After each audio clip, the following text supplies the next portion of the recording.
Friends, Gujarati પકવાનમાં તમારું સ્વાગત છે। આજે આપણે બનાવીશું વ્રત કે ઉપવાસમાં ખાઈ શકાય તેવા મખાનાના લાડુ। મખાના પ્રોટીન વિટામિનથી ભરપૂર હોય છે, તો ચાલો હેલ્ધી મખાનાના લાડુની રેસીપી જોઈ લઈએ। તો તેના માટે પહેલા આપણે સામગ્રી જોઈ લઈએ। તો મેં અહીં 100 ગ્રામ જેટલા મખાના લીધા છે, સાથે 15 થી 20 નંગ બદામ, 15 થી 20 નંગ કાજુ અને અડધો કપ જેટલું કોપરાનું છીણ લીધું છે, સાથે 70 થી 75 ગ્રામ જેટલી ખડી સાકર લીધી છે, અડધી વાડકી ઘી અને અડધા કપ જેટલું દૂધ લીધું છે।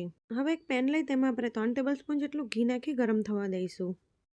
ઘી ગરમ થાય એટલે તેમાં 15 થી 20 નંગ જેટલી બદામ લીધી છે તે શેકી લઈશું। પહેલાં બદામ થોડીક શેકાઈ જાય પછી આપણે તેમાં કાજુ ઉમેરીશું, કેમ કે બદામને શેકાતા થોડીક વાર લાગે છે। તો અહીં બદામ થોડીક શેકાઈ ગઈ છે, આપણે તેમાં કાજુ ઉમેરી દઈએ। અહીં તમારે ગેસની ફ્લેમ સ્લો ટુ મીડિયમ રાખવાની અને આછા ગુલાબી રંગના થાય ત્યાં સુધી તેને આપણે શેકવાના છે। આ રીતે શેકેલા ડ્રાયફ્રૂટનો ટેસ્ટ લાડુમાં ખૂબ જ સરસ લાગે છે। તો અહીં કાજુ બદામ એકદમ સારી રીતે શેકાઈ ગયા છે। ગેસની ફ્લેમ એકદમ સ્લો કરી દઈશું અને કાજુ બદામને આપણે બાઉલમાં કાઢી લઈશું। તો અહીં કાજુ બદામને એક બાઉલમાં કાઢી લીધા છે। હવે આપણે જે મખાના લીધા છે તે મખાના ઉમેરી શેકી લઈશું। અહીં ગેસની ફ્લેમ સ્લો ટુ મીડિયમ રાખીને મખાનાને શેકવાના। મખાના આ રીતે સોફ્ટ આવે છે, તો મખાના ક્રિસ્પી થાય ત્યાં સુધી તેને શેકવાના। આટલા મખાના શેકાતા લગભગ 3 થી 4 મિનિટ જેટલો સમય લાગે છે। તો અહીં લગભગ 5 મિનિટ પછી તમે જોઈ શકો છો આપણા મખાના એકદમ સરસ ક્રિસ્પી શેકાઈ ગયા છે। તો ગેસની ફ્લેમ એકદમ સ્લો કરી મખાનાને આપણે એક પ્લેટમાં કાઢી ઠંડા થવા દઈશું। ફરીથી એ જ પેનમાં આપણે જે કોપરાનું છીણ લીધું છે તેને આપણે સ્લો ફ્લેમ પર 1 થી 2 મિનિટ માટે શેકી લઈશું। અહીં કોપરાનું છીણ એકદમ વધારે પડતું નથી શેકવાનું, થોડુંક ગોલ્ડન બ્રાઉન કલરનું થાય તે રીતે તેને શેકવાનું છે। તો અહીં આપણું કોપરાનું છીણ એકદમ સારી રીતે શેકાઈ ગયું છે। આપણે ગેસની ફ્લેમ બંધ કરી દઈશું અને કોપરાના છીણને એક બાઉલમાં કાઢી લઈશું। હવે મીડિયમ સાઇઝનું મિક્સર જાર લઈ જે ડ્રાયફ્રૂટ શેક્યા હતા તેને આપણે અધકચરા પીસી લઈશું। તો અહીં મેં ડ્રાયફ્રૂટને પીસી લીધા છે, આપણે તેને એક બાઉલમાં કાઢી લઈશું।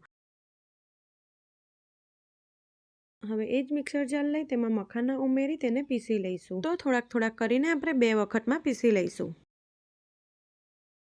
તો અહીં મેં મખાનાને પીસી લીધા છે। આ રીતે મખાનાનો પાવડર કરવાનો। આપણે તેને એક મોટા વાસણમાં કાઢી લઈશું અને આ જ રીતે મેં બીજા મખાના પણ પીસી લીધા છે।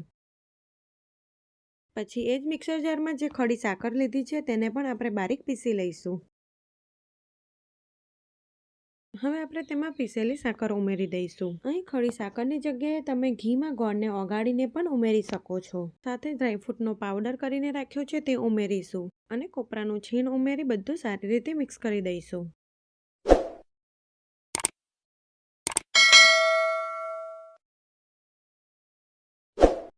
બધું સારી રીતે મિક્સ થઈ જાય પછી આપણે તેમાં 3 થી 4 ટેબલસ્પૂન જેટલું ઘી નાખીશું। ઘી ઉમેર્યા પછી પણ મિશ્રણ તમને થોડુંક ડ્રાય લાગશે, તો પહેલાં આપણે ઘીને મિક્સ કરી લઈશું। પછી મેં અહીં અડધા કપ જેટલું નવશેકું ગરમ દૂધ લીધું છે, તો થોડું કરીને દૂધ નાખી સારી રીતે મિક્સ કરી લઈશું। દૂધને તમારે એકદમ નહીં નાખી દેવાનું, આ રીતે થોડું કરીને જ નાખવાનું। આપણે લોટ બાંધીએ તે રીતનું મિશ્રણ થવું જોઈએ।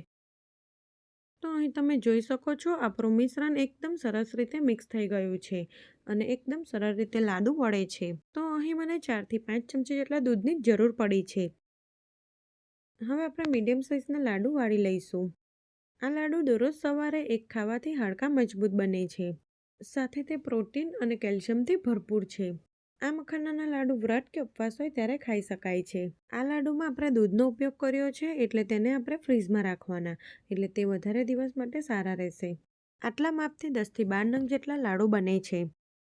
તમે આ લાડુને એરટાઇટ ડબ્બામાં ભરી 3 થી 4 દિવસ સુધી ફ્રીઝમાં સારા રાખી શકો છો।